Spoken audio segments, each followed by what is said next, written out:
ایک خوش الحان آدمی سارنگی بجایا کرتا تھا۔ اس کی آواز پر مرد و عورت، بچے سبھی قربان تھے۔ کبھی مست ہو کر گاتا ہوا جنگل سے گزرتا تو چرند پرند اس کی آواز سننے کے لیے جمع ہو جاتے۔ ان بھول بھلیوں میں جب یہ عمر گزرا بیٹا اور بڑھاپے کے آثار نمودار ہو گئے تو آواز ہی پیر کی سبق بدھی ہو گئی، تو عشاء کی آواز بھی رفتہ رفتہ کنارہ کش ہو گئی، اور نہیں اس کی سارنگی میں وہ سوز رہا۔ اب وہ جدھر سے گزرتا کوئی پوچھنے والا نہ ہوتا۔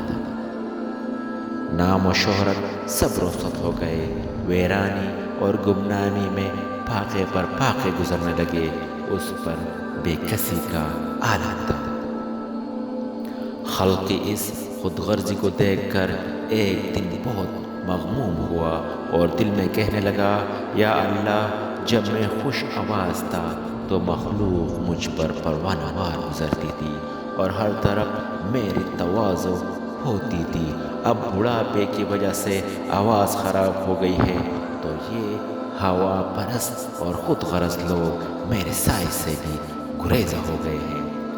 ہائے، ایسی بے وفا مخلوق سے میں نے دل لگایا، یہ تعلق کس درجہ پر پرید تھا۔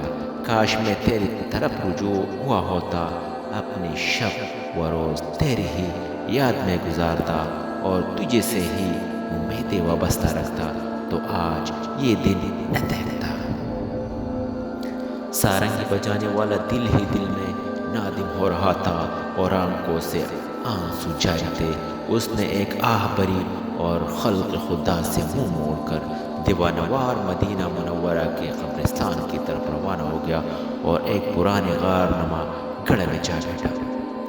روتے ہوئے اس نے عرض کیا، اے اللہ، آج میں تیرا مہمان ہوں، ساری مخلوق نے مجھے چھوڑ دیا ہے، تو اب بجز تیری بارگاہ کی میرے لیے کوئی پناہ گاہ نہیں۔ اے اللہ، آشنا بیگانے ہو چکے، اپنے پرائے ہو چکے، اب سوائے تیرا میرا کوئی آسرا نہیں۔ سارنگی بجانے والا اس طرح آہ و زاری میں مشغول تھا اور اس کا دل خون کے آنسو رو رہا تھا۔ بارگاہ الہی میں اس کے یہ ندامت کے آنسو قبول ہو گئے۔ حضرت عمر رضی اللہ تعالیٰ عنہ کو الہام ہوا کہ میرا بھلا بندہ جو اپنی خوش آوازی کے سبب زندگی بھر مخلوق میں مقبول اور محبوب رہا، اور اب بوجھ پیری آواز خراب ہو جانے سے ساری خلقت نے اسے چھوڑ دیا ہے، اس کی یہ ناکامی میرے طرف رجوع کا سبب بن گئی ہے۔ اس کے پاس جا کر اس کی ضرورت کو پورا کرے۔ ہم نے اپنی فضل کو اس کے لیے خاص کر دیا ہے، اب اسے مخلوق کے سامنے ہاتھ پھیلانے کی ضرورت نہیں۔ حضرت عمر رضی اللہ تعالیٰ عنہ اٹھے اور ضرورت کا سامان لے کر اس کی طرف چل لیے۔ قبرستان کے نزدیک شکستہ غار نما گڑھے میں ایک بزرگ انہیں سوئے ہوئے نظر آئے، جن کا چہرہ اور داڑھی آنسو سے تر تھی۔ اس اشک ندامت سے ان کو یہ مقام ملا تھا۔ سارنگی بجانے والا بڈھا کب خاص اور مقبول ہو سکتا تھا؟ مبارک اے راز یہاں مبارک ہو۔ حضرت عمر رضی اللہ تعالیٰ عنہ اس غار کے سامنے کھڑے ہو گئے تاکہ بزرگ بیدار ہو تو ان سے ملاقات کروں۔ اس اثناء میں حضرت عمر رضی اللہ تعالیٰ عنہ کو چینک آئی، جس سے ان کی آنکھ کھل گئی۔ خلیفہ مسلمین رضی اللہ تعالیٰ عنہ کو دیکھ کر غلبہ ہیبت سے وہ کانپنے لگے۔ حضرت عمر رضی اللہ تعالیٰ عنہ نے جب دیکھا کہ بزرگ لرزے براندام ہے تو ارشاد فرمایا کہ خوف مت کرو، میں تمہارے رب کی طرف سے تمہارے لیے بہت بڑی خوشخبری لایا ہوں۔ سارنگی والے کو جب آپ رضی اللہ تعالیٰ عنہ کی زبان مبارک سے حق تعالیٰ کے الطاف و عنایات کا علم ہوا تو اس مشاہدہ رحمت الہی سے اس پر شکر و ندامت کا حال طاری ہو گیا۔ اپنے ہاتھ کو ندامت سے چھپانے لگا اور اپنے اوپر غصہ ہونے لگا۔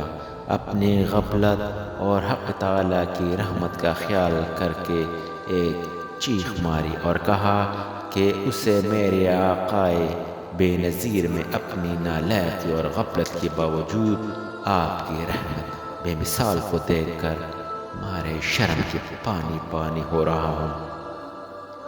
جب سارنگی والا بزرگ خوب رو چکا اور اس کا درد حد سے گزر گیا تو اپنی سارنگی کو غصے سے زمین پر پٹک کر ریزہ ریزہ کر دیا اور اس کو مخاطب کر کے کہا کہ تو نے ہی مجھے حق تعالیٰ کی محبت و رحمت سے محروم رکھا تھا، تو نے شاہی راہ حق سے میری رہزنی کی تھی، تو نے ہی 70 سال تک میرا خون جگر پیا، یعنی تیری ہی وجہ سے لہو و لعب و نافرمانی کرتے کرتے بوڑھا ہو گیا۔